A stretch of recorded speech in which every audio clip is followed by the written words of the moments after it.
Ay, maling-mali ako doon, honey. Maling-mali. Ano ka ba naman, Han? Nagtanong ka lang, walang masama dun. Hindi.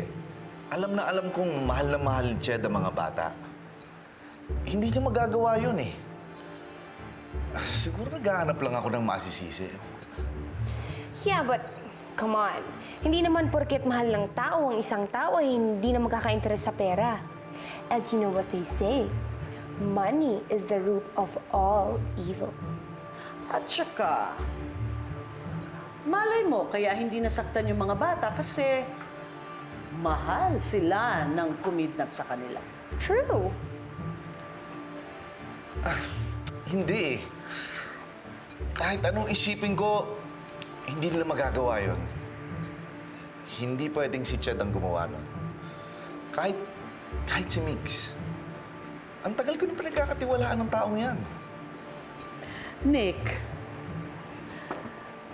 gaano mo ba talaga kakilala o gaano ang nalalaman mo sa background ni Migs?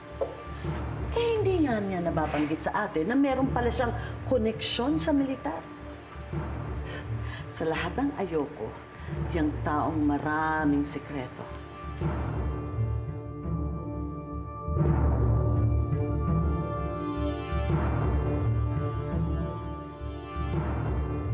Hayaan mo, Ched. Kakausapin ko si Sir Nick. Yun na. Hindi naman kailangan eh. Eh, ano pa bang magagawa ko kung yun naman talaga tingin niya sa akin? Hindi naman siguro. Hindi ko nga rin alam kung bakit niya naisip yun eh. Hindi naman ganun si Sir Nick. Hindi ko rin alam. Pero palagi ko may nagsusunod sa kanya.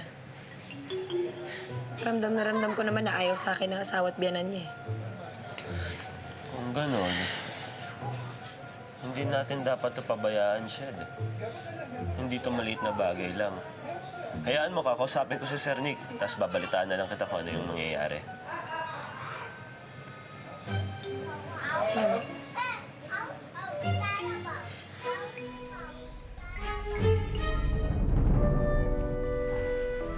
Papa Nick, kailan po tayo pupunta ng gubat? Siguro nalulungkot na dun si Lola Celia. Hindi muna ngayon, anak eh. Kasi baka masundot ka ng mga bad guys, di ba? Kahit po kay Lola Menang. Oo, anak eh. Hanggat hindi nahuhuli yung mga bad guys, di muna tayo pupunta sa mga doon, ha? Mahirapan po pumasok dito yung bad guy. Wala po siya sa lista na pwede pumasok dito. Tama yun, anak. Kaya ligtas na ligtas ka dito, ha? Sige, matulog ka na, ha? Pero babantayan kita rito muna, ha? Good night po, Papa Nick. Good night, Trudies. Ha? Okay lang.